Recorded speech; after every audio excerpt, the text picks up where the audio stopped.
My name is Eleanor Grace Whitmore, and I was 6 years old when the train pulled away and left more than just the station behind. It left my whole life scattered across that platform like forgotten luggage. I don't remember the exact name of the stop. It might have been something simple like Glenbrook or Eldridge Station. But what I do remember is the sharp smell of rust, the low hum of diesel, and the distant buzz of vending machines that never seemed to work. It was cold that morning.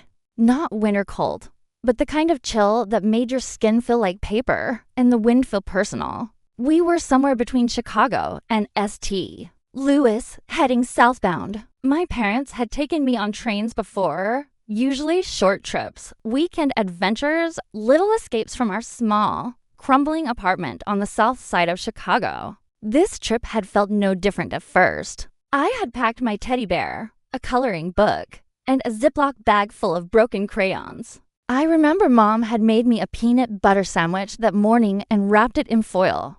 Dad had given me his hoodie to nap in. Everything felt normal until it didn't. I woke up alone. I was curled up against the window seat, my head heavy with sleep and the fuzzy edges of dreams. I blinked slowly, expecting to see my mom beside me, reading her battered mystery novel, or my dad thumbing through a newspaper, grumbling about politics like he always did. But their seats were empty. No purse, no wallet, not even the sandwich wrapper. At first, I thought they'd gone to the cafe car. I waited. I watched the gray fields whip by through the window, trying not to cry because crying was something babies did. I waited until the next stop, and the one after that. Then panic settled in like a second skin. Eventually, a woman in a red Amtrak vest asked me where my parents were. I told her I didn't know. She asked me my name. I showed her the luggage tag on my little suitcase. Eleanor Grace Whitmore, age 6. I had thought it was cute when my mom wrote it, as if I was going to summer camp. Turns out, it was the only piece of identity I had when the police showed up. No one ever came to claim me. There were no calls, no reports, no missing child alert with my picture in the news. I wasn't kidnapped. I wasn't abandoned at birth. I was just left, quietly, deliberately, like someone leaving behind a coat they'd outgrown. From that day forward, I became a file number in the state of Illinois, a ward, a case. I was passed through the foster care system like a story no one wanted to finish reading. Some homes were safe enough, others weren't. I learned to pack light, to sleep with my shoes near the bed, and to never get too attached to anyone's voice. Adults would smile when they picked me up and sigh when I wouldn't talk. I rarely did. Words felt useless after that train. When I was 11, I ended up in Cedar Creek, Missouri, with a foster family named the Hamleys. Their house sat at the edge of town where the paved road gave way to gravel, and the mailbox was covered in chipped red paint. The town itself was small, less than 4,000 people, 2 gas stations, 1 diner, and a school with more teachers than students. It was the kind of place where secrets didn't stay secret for long, and newcomers were observed like rare animals. The Hanleys were better than most Dotmer. Hanley was a mechanic who smelled like motor oil and Marlboro's Misses. Hanley taught 4th grade at the elementary school. They had 2 boys, one of whom was away at college, the other still living at home and obsessed with video games and lifting weights. They didn't hug me, but they also didn't hit me. And after what I'd seen in other homes, that was a blessing. I stayed with them longer than any other family, nearly 3 years. Long enough to be given a permanent room and an allowance. Long enough that Mrs. Hanley started calling me Elle instead of foster girl. But even then, I never truly belonged. There were family photos on the walls, but I wasn't in any of them. They never said it out loud, but I could feel it in the silence at dinner. The way they smiled when I wasn't around. Like I was a guest they were being polite to, but couldn't wait to see leave. Now, I'm 16. I have no real memories of my parents' faces. Only fragments my mom's painted fingernails tapping on her book. My dad's leather belt with the cracked buckle. The way they both used to sing along to old folk songs on the radio. Sometimes I wonder if they're still out there, living under different names, maybe, starting over. Or maybe they're dead. A car crash, a robbery gone wrong. Maybe they planned to come back but never got the chance. I don't know what's worse, believing they chose to leave me or believing they didn't.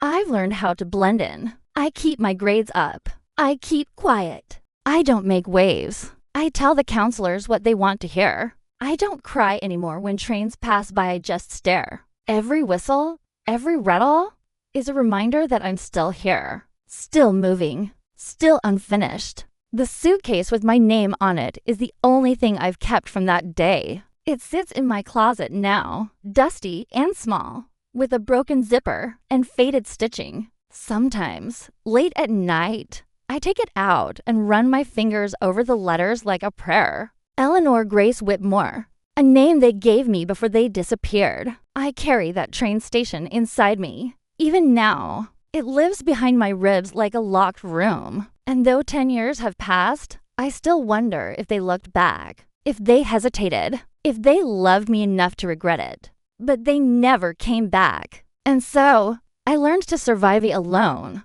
By the time I turned 15, I had lived in 10 different houses. I'd eaten spaghetti on couches, slept in basements, and learned to make polite conversation with strangers who called themselves family. So when the social worker, Ms.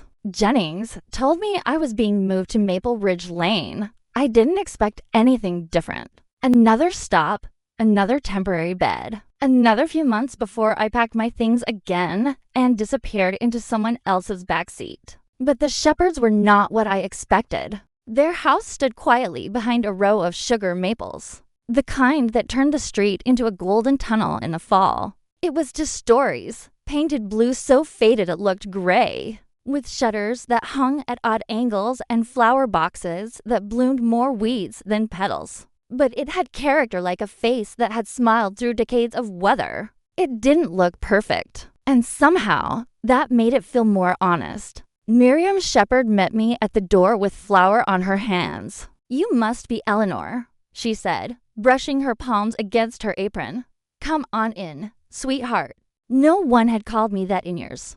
The word felt strange and warm and terrifying all at once. Inside, the house smelled like cinnamon and lemon cleaner. The furniture didn't match, and the wallpaper in the hallway was peeling near the floorboards. But there were books in every room stacked on end tables, lined along the stairs, even piled beside the front door like they'd just come in from the cold. I noticed a framed quote above the coat rack that read, "Be kind, for everyone you meet is fighting a hard battle."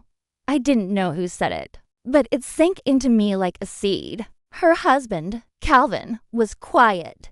He nodded once when I arrived, gave a firm handshake, then went back to his usual ritual, sitting on the back porch with a chipped mug and staring into the woods like the trees might whisper something back. He had that ex-military stillness, shoulders always squared, voice calm but deliberate. He never asked me personal questions, never pried, just gave me space to exist. I think that was the first kindness I trusted in a long time. They gave me the guest room upstairs, the one with the slanted ceiling and a window that looked out onto the maple trees. There was a quilt on the bed made from old t-shirts and flannel scraps, and a crooked bookshelf filled with stories I'd never read. I unpacked my small duffel bag and placed the same to photos and worn notebook on the nightstand. My life condensed into one corner of a borrowed bedroom. That first week, I stayed quiet, observing, listening, learning the rhythms of the house. Miriam made breakfast every morning: scrambled eggs, toast, and once pancakes with blueberries, even though she didn't know if I liked them. I did. Calvin rose before dawn and made exactly 2 cups of black coffee, one for himself, one left for Miriam on the kitchen counter with a sticky note that simply said, "Still here." I didn't know what to do with people who weren't trying to fix me or forget me. Then, one rainy afternoon, I found the attic. I wasn't snooping. Not really. I was looking for an extra blanket when I noticed a narrow door at the end of the upstairs hallway. It creaked open to a steep set of stairs, and something about the dust and the dim light called to me. I climbed up, heart pounding like I was trespassing, and discovered a room filled with forgotten treasures, trunks, vinyl records, yellowed photo albums, and an old typewriter with a missing key. But it was the notebook that caught my eye. It was tucked beneath a stack of travel magazines from the 70s. Leather-bound, the pages stiff and blank, untouched by time. I opened it and traced my fingers over the inside cover. No name, no story. Just space waiting to be filled. That night, I started writing. I wrote about girls on trains and cities I'd never seen. I wrote about hunger and silence and the terrible ache of waiting for someone who isn't coming back. I filled entire pages with names of places I wanted to visit someday: Portland, Savannah, Denver, Boston, cities where no one would know who I was or what I'd been through. It was the first time in years I didn't feel invisible. One morning, maybe a few weeks after I arrived, I came downstairs to find Miriam sitting at the kitchen table with my notebook in her hands. My stomach twisted. I hadn't meant for anyone to read it. It was supposed to be mine, my one piece of the world that hadn't been shaped by someone else's hands. She looked up, and her expression wasn't angry. It was soft, thoughtful. "You write like someone who's been through fire," she said, "but learn to dance in it." I didn't know what to say. No one had ever said anything like that to me. No one had ever read my words and seen something more than just pain. From that day on, she started calling me writer.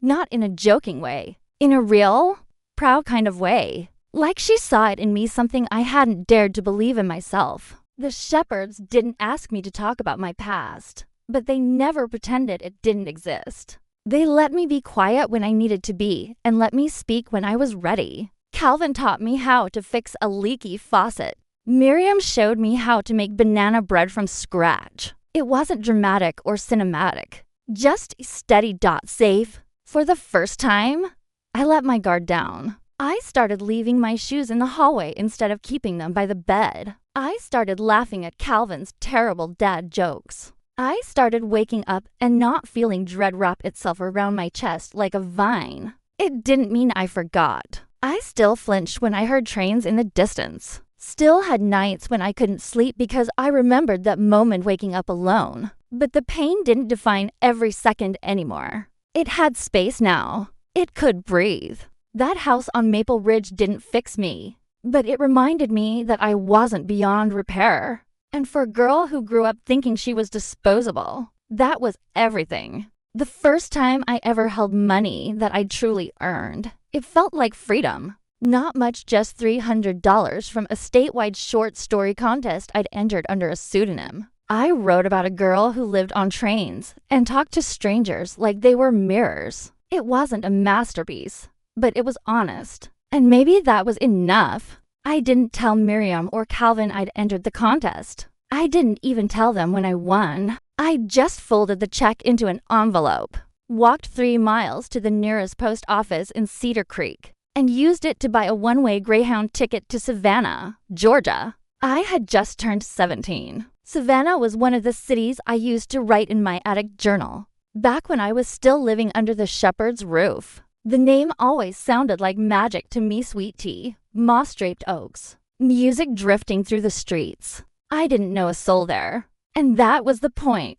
I arrived on a humid Thursday evening, my only bag slung over one shoulder, the notebook zipped tight in the front pouch. The air smelled like salt and magnolias, and for a brief moment, I felt weightless. I didn't feel like the girl who'd been left on a train. I felt like a character stepping into a new story. The first 2 nights, I stayed in a rundown motel just off Victory Drive, paying $39 a night in cash. On the 3rd morning, I walked down to Forsyth Park, where people with dogs and cameras passed under the dripping trees like scenes from a postcard. I spotted a coffee shop, tucked beneath a red awning. Grind and Grace. The name felt like a challenge.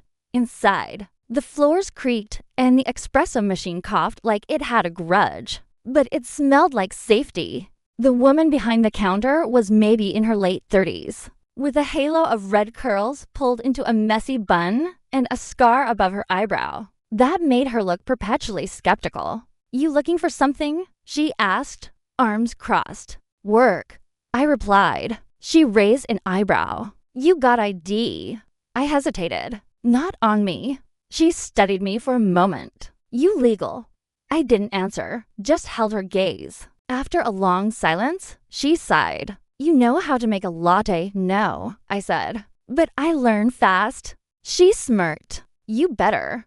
Her name was Catherine Malone, and I would come to think of her as the kind of woman who'd been through every kind of storm and learned to wear her thunder like armor. She paid me $10 an hour, cash in an envelope every Friday. I worked from open to close, mopping floors, burning my hands on milk pitchers, and learning the difference between cappuccinos and macchiatos. She never asked where I came from, and I never told her. In the evenings, I'd sit on a bench outside Forsyth Park with my notebook and write stories about people who turned into birds, or letters addressed to ghosts, or children who vanished into forests and came out whole. It didn't matter what the story was as long as it didn't sound like mine. Then one night, everything shifted. It was a Wednesday, just after 6 p.m., the rush dying down, the sun bleeding orange through the windows. I was wiping down the pastry case when the bell over the door chimed. I didn't look up right away. I was busy mentally calculating how much I could save this month if I skipped lunch every other day. But then I heard his voice. Black coffee. To go. Simple dot flat. But the sound hit me like a brick to the chest. I looked up, and there he was. My father. 10 years older than the last time I saw him. His hair had gone mostly gray, thinner at the temples. His jawline had softened, and he'd grown a slight paunch beneath his faded green jacket. But the eyes steel gray, always tired, were the same. Exactly the same. He didn't recognize me. He pulled a $5 bill from his wallet and set it on the counter like it meant nothing. My hand reached out automatically, brushing the edge of it, and I had to fight the tremble creeping into my fingers. Coming right up, I said, my voice calm, practiced. I turned to the machine, my heart slamming so loud I was sure he could hear it. I poured the coffee, topped it off, snapped the lid on, and turned back around. He was still staring straight ahead, like this was just another coffee shop in just another town. Like he hadn't left a daughter sleeping on a train seat a decade ago. I handed him the cup. He nodded. Thanks, he said, and then he left. Just like that. He didn't look back. I stood there for a full minute, holding the register, breathing like I'd forgotten how. Then I took the $5 bill and tucked it into my journal that night, not for the money, but for proof. Proof that he was real. That my memory hadn't been some fevered invention. That I hadn't made it all up to survive. I didn't tell Catherine. I didn't tell anyone. But after that night, the dreams came more often, memories, I think. My father holding my hand as we crossed train tracks. My mother singing along to the radio with a cigarette dangling from her lips. The way they both looked out windows like they were already gone before they even left me. And for the first time in years, I began to wonder not if they loved me. I had stopped asking that question long ago. But why? Why leave a child on a train? Why disappear and never send a word? In Savannah, surrounded by strangers and Spanish moss, I started writing about it. Not fiction this time. Not metaphors or fairy tales. Just truth. Ugly, raw, incomplete truth. Page after page. Trying to make sense of the senseless. Some stories are written to be told. Others are written so we don't unravel. And mine, I was starting to realize, was both. By the time I turned 19, I had lived in enough places to know that home wasn't something you were given. It was something you carved out of nothing and defended with everything you had. So when I signed the lease on a small one-bedroom apartment above a florist shop in Asheville, North Carolina, it felt like reclaiming my own name from the wind. It wasn't glamorous. The floors creaked, the bathroom tiles were cracked, and the windows didn't seal right in the winter. But it was mine, all mine. The key fit in my palm like it belonged there, like it had been waiting for me since I was 6 years old, and the world forgot to take me with it. I paid the first and last month's rent $1,650 total with a mix of tips from the cafe, freelance writing gigs I hustled for late into the night, and the last of my scholarship money. I pieced together about $24,000 by then. Not a fortune, but more than I ever thought I'd earn with my own hands. On my first night in the apartment, I slept on a borrowed air mattress and ate microwave popcorn from a bowl. The florist downstairs, an older man named Franklin Dobbins, who smelled like lilies and pipe smoke, offered me a folding chair and a toaster. I cried when he did, not because I needed the toaster, but because kindness still caught me off guard. I painted the living room walls sunflower yellow, not a soft, tasteful a loud, unapologetic yellow that beamed even on cloudy days. It was the kind of color people either loved or hated, and I needed that. I needed to make bold choices, to see proof of my existence when I opened the front door. The writing desk I bought secondhand for $4 to $5 sat beneath the window facing the street. From there, I could watch people come and go, couples holding hands, mothers with strollers, students dragging overfilled backpacks. They didn't know me, and I didn't know them, but the anonymity was comforting. I wasn't someone's case file anymore. I wasn't a foster girl. I was just Eleanor, a writer in a city of strangers. Every morning, I wrote for 3 hours, without fail. I treated it like a job. Some days I wrote about a girl who lived on trains and turned her loneliness into lanterns. Other days, I wrote about women building homes out of ruins, sewing curtains from grief, and planting gardens in places no one expected to bloom. A lot of it was messy, unpublishable, private, but it kept me grounded. It was Franklin who told me about the local author showcase hosted by a small indie bookstore called Maple and Wren. He said I should read something. I laughed at first. Then, 3 days later, I printed out a 10-page excerpt and walked in with shaking hands and a voice that cracked on every third line. They clapped anyway. One of the bookstore owners, Jillian Rivera, approached me after and asked if I had more. I gave her a flash drive with the rest of what I had, an unfinished manuscript titled The Last Stop, a memoir in disguise. She read it in a weekend and emailed me with 3 words that changed my life. Let's publish this. The next 6 months were a whirlwind of editing sessions, cover design meetings, and negotiations with a small but enthusiastic publishing house out of Charleston. I didn't tell many people. I didn't want to jinx it. I barely believed it myself. When the book finally hit shelves, I remember walking into Maple and Wren and seeing it displayed on a table by the window. My name, Eleanor Grace Whitmore, printed across the cover in clean serif font, like it had always belonged there. It wasn't a bestseller. It didn't make me rich or famous, but it found its readers, people who wrote to me saying they'd been left behind too, in one way or another. People who knew what it meant to wake up and find that the people you loved had vanished. And somehow, you kept breathing anyway. My first royalty check was for $12,400. I cried when I saw it, not because of the number, but because it meant someone out there had heard me. It meant my story mattered. People started calling me brave. Interviewers used words like resilient and inspiring.